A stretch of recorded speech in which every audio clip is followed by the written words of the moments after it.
Okay, restarted.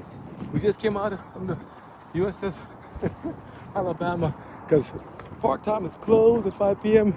And honestly, so we had enough for five. I mean, not enough like we're bored, but we had for the time that we had there, it was still not enough time to see everything.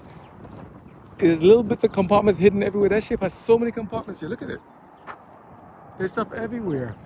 All through the ship, all kind of loading, all kind of berths and compartments and decks and areas of communications, all stuff very well put together. Look at this one here. And a lot of stuff. It says, well, I think I read this one before, a 6-pounder saluting gun. The 6-pounder gun was standard armament on ships of the Spanish-American War era, but it is long since obsolete as an offensive weapon. 2 of these guns are now carried on board major combatant ships for firing gun salutes with blank charges. The interval between firing is normally 5 seconds. The number of guns in a salute varies from 5 to 21, depending on the occasion. Oh, that's why they have the salute. Oh, okay, it's not real weapons. Okay, good. Look at the size of the ship. It's so beautiful.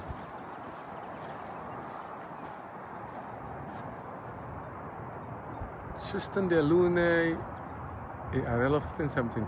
Spanish conquistador who in the summer of 1559 led a large fleet to the northern Gulf Coast in the earliest grand attempt to colonize the area for Spain.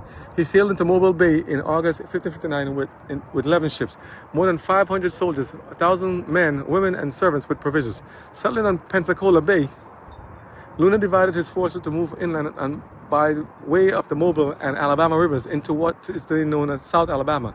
Due to a hurricane, misfortune, and famine, the colonization effort failed. Tristan de Luna Varela died in Mexico, sponsored by the Tristan de Luna Captain National Society. A lot of historical stuff you see here. Like this, I see these in Fallout and stuff. I'm only starting to notice them now compared to before. But look at the size of the ship back here. This is a beautiful image right here, man. This is beautiful. That's a beast. We're gonna get to those planes. That's a beast of a ship. I like that. That ship's ready for battle. They ain't playing. This is since back then. What they got now? That's a beautiful image to watch. And this has this propeller. Now, let's see how big are you compared to this propeller? Can see right here. Welcome, let me see. 5'3" compared to this behemoth. You can put her in there on one side. Take her and tilt her over like this, sideways, like this. She's like this. So she says about right here. 5, 10, 15. Let's see, estimate. How big do you think this is? With diameter. Kids, how big do you think this is? Look at the some bump small days, you know? So, I'd say about 15 feet, 16 feet. Look at this thing. Amazing. Oh, man. A lot of stuff they put here. I'm going to close this part. Let's see what we can get before they close this part. So, let's see. Look at these ships. Look at these planes, too. Look at this stuff. This is back then. This stuff you see in movies when they land. Like the bombers, right?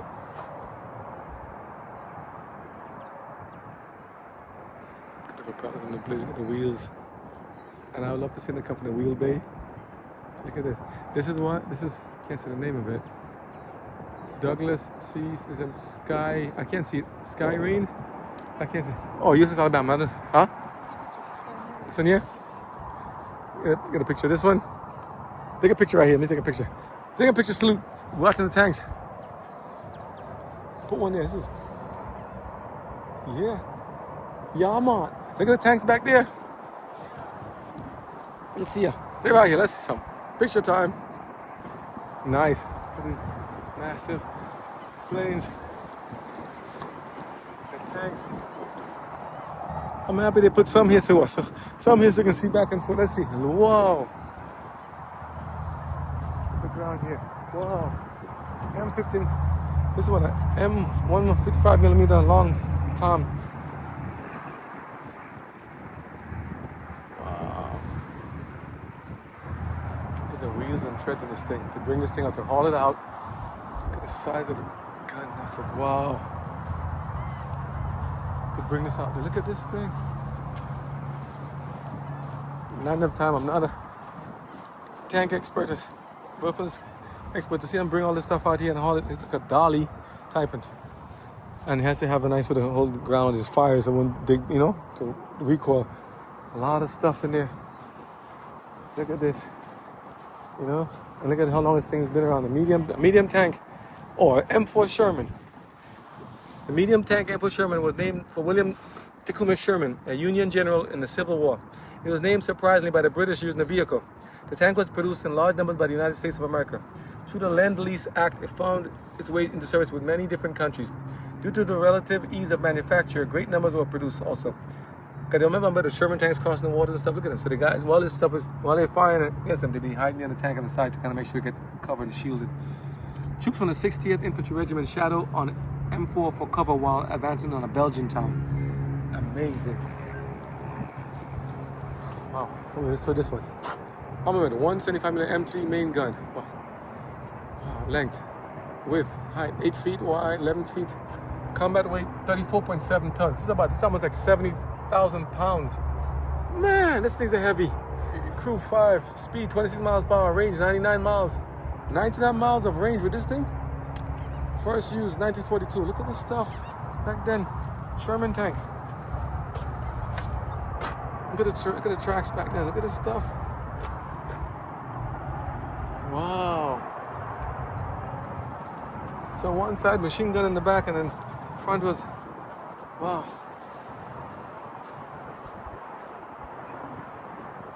They sealed it up since then. Look at this. I ain't going into it. Yeah. And then look at, oh, I didn't know it's the side there. Then you go to the side and you have to, what's inside in the compartment. You see? You go below. It's all rusted out at the bottom there. This is 1942 to 69. So almost like how many years? Wow. Almost 100 years old back then. Look at this, and then look at this one. These are some strong vehicles, boy. Wow, look at the treads. So it's not rubber, it's like a welded steel tracking plate. So they redid it. I'm pulling and latch. How heavy think this one is. Look at the size, but they get bigger and stronger. Wow, so that's a medium tank. Look at the size of the tracks and the treads. This thing is strong, bro.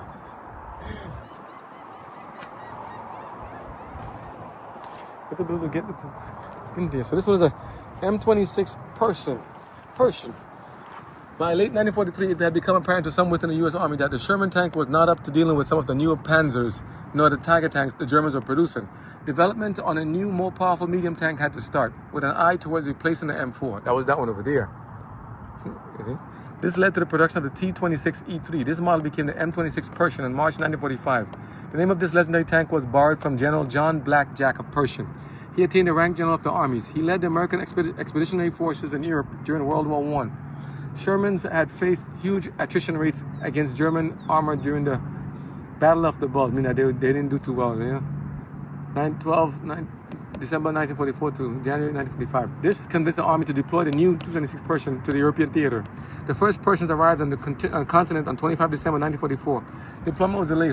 What's the stats on this one? Height 9 feet 1.5, width 11, length 20 feet, weight 92,000 pounds. This thing weighs 92,000 pounds. 30 miles per hour on the road, 100 miles. Oh my, hull, rolling, cast, homogeneous steel, engine, 4 to 500 horsepower, 8-cylinder. Could you imagine this thing running over somebody? What's a Tiananmen Square where the guy stood in front of a tank? These things, you mean this thing, he stood in front of this kind of behemoth of weight? Wow, look at this thing below here. Man, that is some serious tonnage. This thing is almost like, this thing is heavier than a loaded semi-truck. A tractor trailer with all the weight in it of 80. Wow. This thing here, mercy. What a beast. 92,000 pounds. What the ones they have weigh now? Well, let's look at it. There's one up ahead. What's that one? Oh, this one. I think it's that one up ahead. Let's see this. Let me crisscross. That's serious stuff. Wow. Let's see that one. Look at this one here. This one looks bigger and better. Maybe just the way the tires, the treads are colored. Look at the big spider web. Yeah, they. Look at the patterns on the spider web. If you can see it, it's nice. It's like a nice lattice work. See it right here. It's a beautiful design. Look one here. It's like, but look at the size. And they have shock absorbers here too in the back. Look at the thing. Look at the ratchet to pull out those treads. Let's see this. Look at the engine. They always want to shoot them on the side here. I always see them shooting them there to get a weakest point. But look at this. Look at the thickness of this steel. to pull and track this thing. This is powerful. Look at this thing. Man, and you have to take hits on the side, armaments, blows, hits, bullets flying here. You have to be able to protect the stuff. And then get on the flank. This is rubber. This one's called what? M60A1. Look at the size of this thing and the tonnage. Let's see, what you guessing? So that one is almost 70,000 pounds plus. The other one behind is 92,000 pounds. How big is this? This is the size this is compared to the other one. The size and the look at the pieces on this thing. Look at the hitches on that thing. Oh my! 120,000 pounds. Ay. M60A1. Oh, serious. The role of tanks has been an evolving concept. During World War II, for example, U.S. tanks were classified into categories of light, medium, and heavy. Their role directly related to infantry support, while tank destroyers were used to combat enemy armor. Technology would change that. An earlier medium tank could weigh less than a more modern light tank. Wow, it's everything, even then the numbers think that, like this cars, right? By the late 1950s, changes in mobility, armor, and firepower were able to be combined more efficiently. Armored cars and multi-wheeled vehicles eventually replaced the light tank. The idea of the main battle tank, MBT, took shape in 1957 at the 4th Tripartite Armor Conference. It was proposed that medium and heavy tanks would be replaced with the main battle tank. M60 was born of this idea, and it offered an increased speed, armor, and mobility an MBT needed. To address a firepower deficit, the M4 Patton had the new M60 carry the 105mm M68. This gun had increased penetration over the 90mm Patton while maintaining 7 rounds per minute. The gun rated superior to others in accuracy, lethality, range, and penetration to competing guns. Ammunition was also shared with a comparable British gun, making ammunition common. This was favored in the expected clash with Soviet and Eastern Bloc forces. The armor was very similar to the outgoing M48. This changed with the M60A1. Oh man, there's a lot of stuff here, but let's see this one. Height 10 feet, 6'5" width. Length 22 feet, weight 120,000 pounds. 120,000 pounds. And this thing is carried on a boat, on a vessel, and a ship. How many can you carry? Speed 30 miles per hour, range 300 miles. It's not bad. 300 miles, like a car pretty much. Armament, hull, cast, engine, 1790 SV12, 750 horsepower, suspension, torsion bars. This thing is, wow.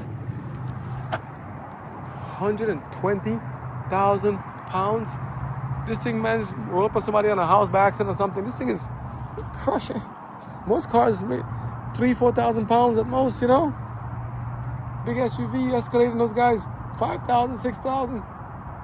120,000 pounds? Serious? Wow. 120,000 pounds. I'm guessing. So they fit in the compartment there. How many can fit in there? I need to see how much can fit inside there. And then so you have to have this bulkhead and this stamping to make sure, I call steel stampings, to make sure they can handle the weight and the, wow. But you also have to take a hit, right? Not flip over and stuff too. But the suspension. How many crew members outfitted this? Crew member? You didn't say how many. Crew member. You didn't say how many. I'm guessing if they don't have 5, they have more space in there to put them, but they have to protect this tank. Wow. Somebody had to be in the front there, top and top. That's a lot of that tank. That's a lot of tank, girl. Let's see. We're running on E. We're running E for food wise. We're wrapping up the tour, but we're going bigger. This is called an M42 Duster. I don't remember seeing this one. This is an interesting one. Before we let's go to this first. Let's see. Duster. 1, 2, 3, 4, 5. What is this? The U.S. Army introduced the M19 multiple gun motor carriage in 1942-44. It was a self-propelled anti-aircraft gun armed with twin 40mm Bofors rifles. The Bofors had proved devastating to aircraft in the war up to that point. Using them for mobile air defense was an obvious choice. Post-war, the Army decided to move away from the M24 Chaffee chassis on which the M16 rode. M41 Walker Bulldog was chosen to replace it. Ford was still, how heavy do you think this one is? However, that's a lot of stuff here. That is heavy. It's small. I mean, only 50,000 pounds roughly. 9 feet 4 inches high, 10 feet 7 inches wide, 19 feet long, 49,600 pounds. Oh, serious. And this thing. Look at this thing. This is since back then. This is a lot of tank too, boy. Almost 50,000 pounds. They don't seem that heavy. I thought maybe it was maybe like 20, 30 pounds at most. Even that. But almost 50,000 pounds. That is some serious. So when you see them rolling up in these places and these movies, I'm thinking it's like just just simple, tank rolling up here is nothing. But to move these things, that's a lot. Here, see the little compartment to come in. You see the compartment there? See? You get in there and stuff here. Get out and stuff in case you get top damage to slide out.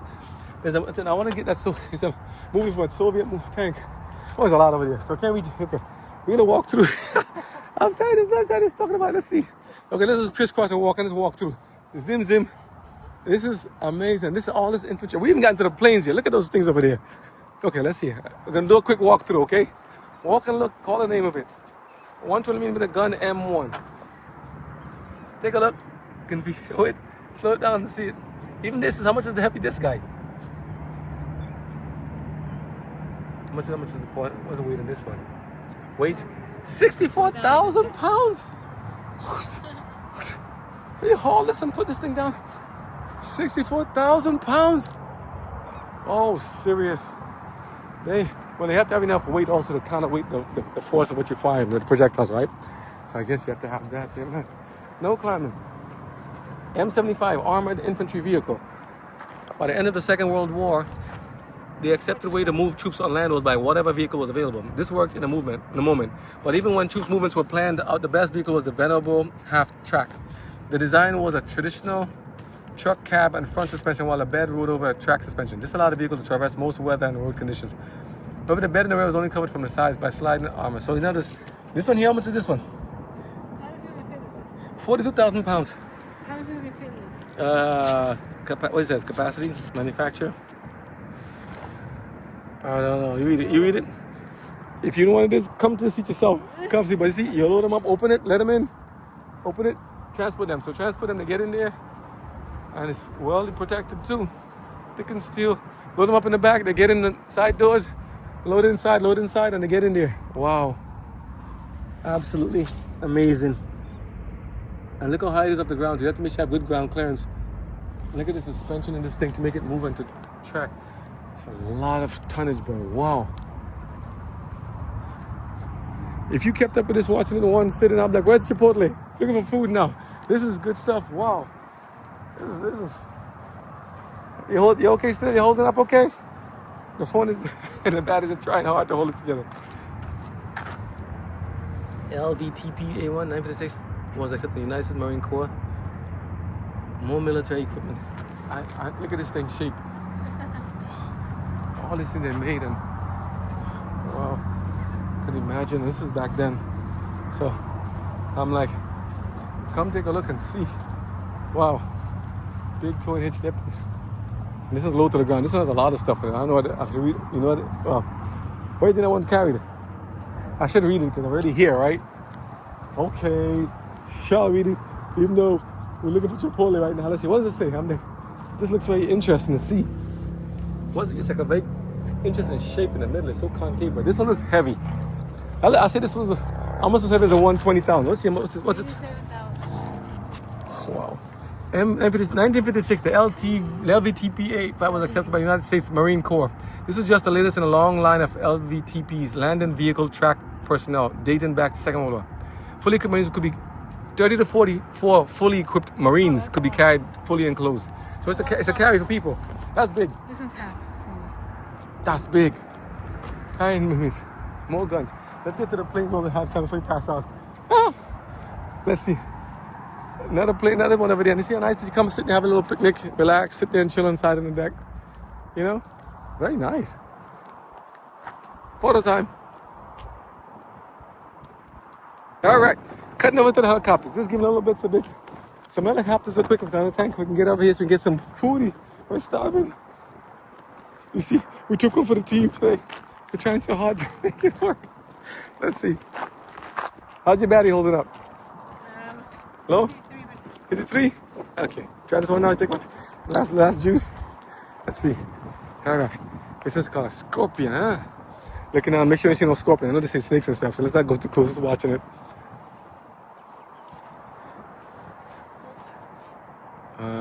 Even helicopter, wiper blades and stuff in it. Let me see this. Wow. Look at the top and the exhaust. And so creative still to be able to maybe this thing fold up and to have the wings fold up and the rear. I mean, look at this. To have it amazing for space, or to have it disassembled. To put up, collapse it, flip it around. And then to put it back and lock it in place. You never knew you could do that. Do you see this? It's like I'm putting a prepackaged box, like a Christmas gift. Here's a gift for you. Here's a gift for you. Take it apart, put it together, and just compress it together. Just shrink it together. Look at the back of this thing. We have to open it back up, bring it back up, and the sensors could be a sensor on the back that tells if it's closed or not. And look at this stuff here. That's very smart thinking. Look at this thing. Since back then. Missile rocket. Wow. The engines, look at and then the rescue and this blades. Look at this. I love to see this stuff. Amazing. Yeah, oh man. Let's see this one. Oh. Let's see. This is called Gorilla One. This is kind of like I don't know if it's F-16, F-15, the kind of planes you see taken up all the time back in the days. And then you see I didn't even realize how when you go closer how this thing's to hold the bombs and to hold the weapons, the payload stuff there. But look at it there. It's beautiful. Look at the shape. And what the gentleman was saying before in one of the other videos said that it's like that a tornado or storm moved a lot of the thing, damaged a lot of the planes. You never knew that. And then look at this. Look at the style of this thing. I don't know if you're allowed to touch it, but let me leave it alone. But even the sensor, the stuff on the side, the little sensors you see on the side there, I didn't know these were functional things too, I just think they were guns and stuff, but they actually sense these things, wind and all the different temperatures. Look at this. Look at the size of this chamber to suck into the engine. Wow, it's beautiful stuff. And what they're making now, I see the one that I think the was it M45 is what Trump is trying to make now. This is the 33rd Fighter Wing. Look at this engine. And look at the size of it. Next to the engine, look at the weapon, look at the guns. Inside there. So they fire out on the side. So they fly down and fire out. That's beautiful. And it's got nicely recessed. That's amazing. I never noticed that. So they fire on one side, they just fire the recessed out. You see what I'm talking about right here? Hidden in there. I never knew that. I said, how do they fire? Yeah. Wow. Like coming into the suspension door. This beautiful, beautiful, beautiful. Nice. Look at this tank. This is another one, another Abrams. So how should you do this? Cut across to the bird. I mean the plane. Wow. So this one is nicely, at least nice one color. Look how big this one is. This is like the one you see with the extra flap and the plates inside.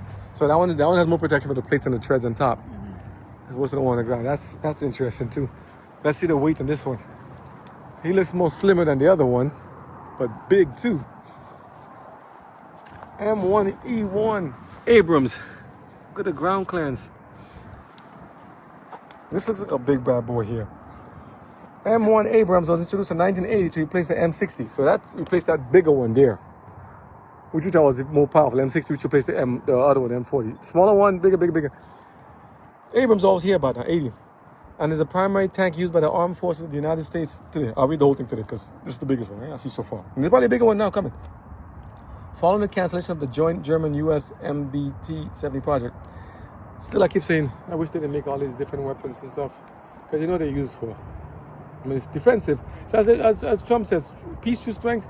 If you have them there, if need be for defensive purposes, have them there. If you have them there to kind of tell people, don't mess with me, I work with that. I just feel sad that people, they die in these things. U.S. military began research into the replacement tank to meet the requirements of the Modern Army. They settled on a design by Chrysler Defense that incorporated a multi-fuel turbine engine, computer fire control system, a separate blowout compartment for ammunition storage, and sophisticated Chobham composite armor. The earliest models were armored with a new version of the M68 gun used on previous American tanks.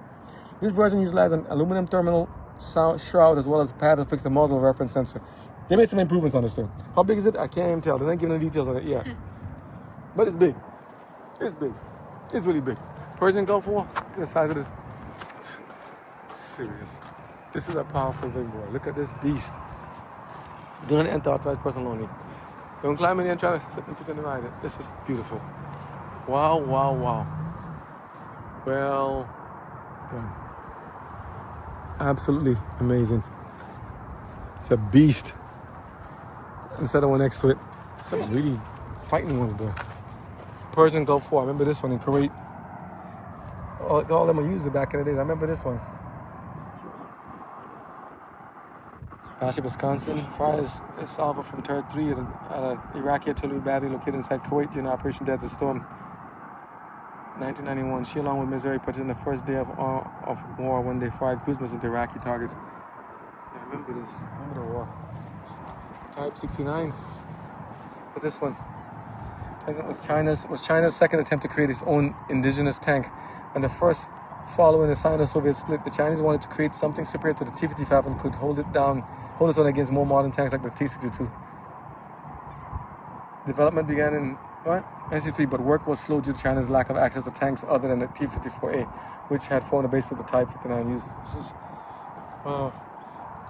Look at these weapons. Look at these things here. They're tanks. So everybody.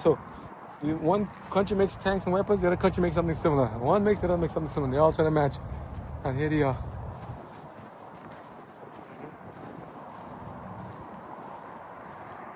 Look at the design. And you see it's around this, so at least you can nothing to bounce stuff off.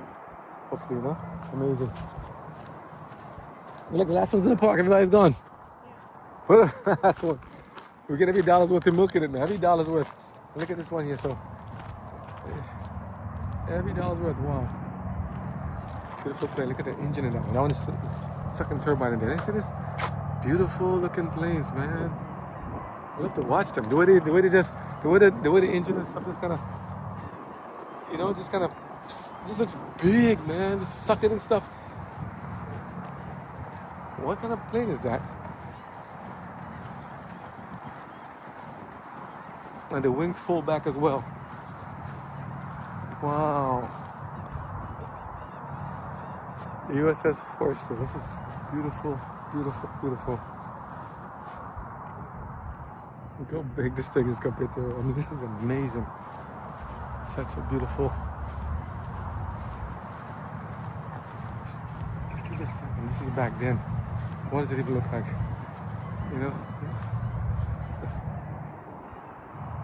Lots of detail. Amazing idea. They didn't have the wings built to be coiled back sideways so you can fit in. It's like a bird just kind of putting his wing backwards, Nice. All done in Huntsville, Alabama. Top Cat, Libya. Suspension. Beautiful. Okay, let's head off back there. I guess you can see the Coast Guard one from a distance. Let's head back home now. Gotta get some grub now. But it's amazing to watch. Boy, just say with everything you saw. You said a lot, right? You get your money's worth? Yeah. How much you pay for this? $18. $18. $18. Still so much. And next time I bring even more. And the Army got even more stuff still. That's very nice to have here. So God bless. Listen, thank you guys for taking time to watch these videos with us. I know it's probably a lot of them might be in pieces here and there because we're trying to see if we can make it fit it into, memory blocks wise. And poor phones are working hard to get them out there. But it is by the grace of God. Hope you had the time to enjoy it and see them. Just, when you see the service people, uniformed forces, salute to them because this is a lot. They have to do and enjoy the Navy, the Army, the infantry, Army Corps. A lot of stuff they do to keep our nation safe. And this is just one tiny smattering compared to all the major stuff they have. It's a lot of detail, a lot of work. And even to maintain them. Because, make them is one thing, but to maintain them after, that's amazing. Absolutely amazing to watch this stuff. And long-range bombers. See them all the time in the movies. I never really realized how big it is. So it's called Calamity Jane. It's the first one we had when he did the entrance. Calamity Jane. Look at the bombs dropped. Look at them. Look at the engine. So double, and just weapons and. I always wonder why these canisters are for on the end of it. The other weapon is just like a payload to ballast it. I don't know. Ballast the weight. The wings too. That's amazing. Let me see this one here.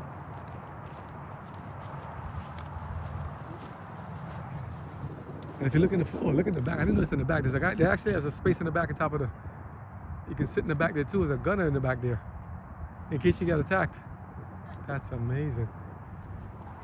Wow, got this. Good stuff. So, heading back to our little friend. Mazda holding it down. All right. And did we show them the Coast Guard earlier? But there's also more planes up ahead. Maybe next video we'll see it. Let me see if I got this. Where is it? Oh, where is it? Can I get it? Oh. Where is it? There it is. Nice. Coast Guard one is up here. Nice. Oh, looking great. You see us now? We're feeling it now after a long day. I'm crying, look behind, the sun is beating them on. The sun is going down on me. We're still crying. What time we got here? Like what, 11, 12 o'clock? What time is it now? Like 6? So 6 hours and still not even able to finish all of it. Not even in detail we wanted to, so. You can bring some, bring some patience, some good food, some good snacks. Come out there, have fun, just take a listen, talk, interact with people and see. Memories, I'll say unforgettable. A blessing indeed. This Coast Guard plane, I'm gonna finish it off. I didn't walk around this one, it's already came this close. Sorry. You see this one? I always see this one you always see them landing. So I want to see this one. Let's wrap this up here with this one so you can see something real quick. Look at even beautiful. Look at the wings. Look at this creative. Look at they take the wheel and how to find a place to put it back in place. To have to be able to bring it back and recess it. I mean, so it comes out here, have to be able to flex back upwards into the space, recoil back in the seal in the wheel well there, and this part to bend at the joint and go inside there. That is absolutely wonderful to see. I love to see when they have these things. It's like I said this before, like Transformers. Take all this stuff and make it work. Something. And look how close they get to sit next to them. I'm impressed. I like to be able to see this stuff. This is nice. And to be on the water. And when it's on water, the wheels are inside. It's on loan. This is the Grumman HU 16E Albatross. So in the Coast Guard. So what does this one do? During the late 1940s, Grumman began work on a replacement to their G-73 Mallard. The replacement needed to be larger and faster than the older aircraft. The HU-16 Albatross utilized a deep V-shaped hull to make it stable while in the water. On land, it is used as a tricycle landing gear. Interesting. The military found the amphibious capabilities to be desirable in SAR, search and rescue operations. The Navy, Air Force, and Coast Guard all ordered the aircraft, while the Air Force actually operated the largest number. Albatross was used the longest by the United States Coast Guard.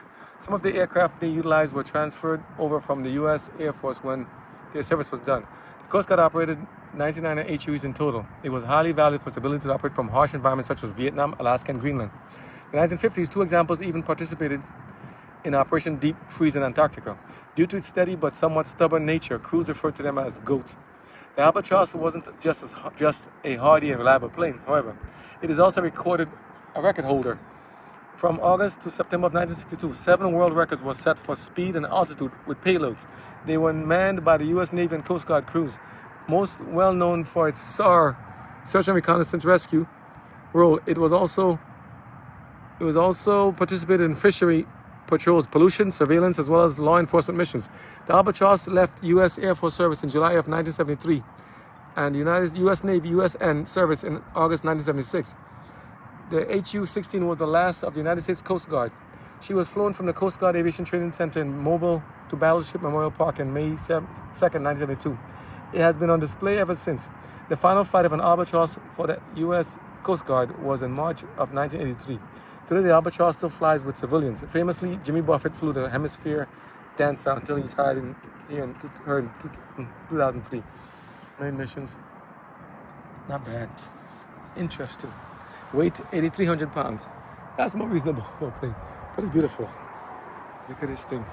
Beautiful, beautiful, beautiful. How these things are. They made them work.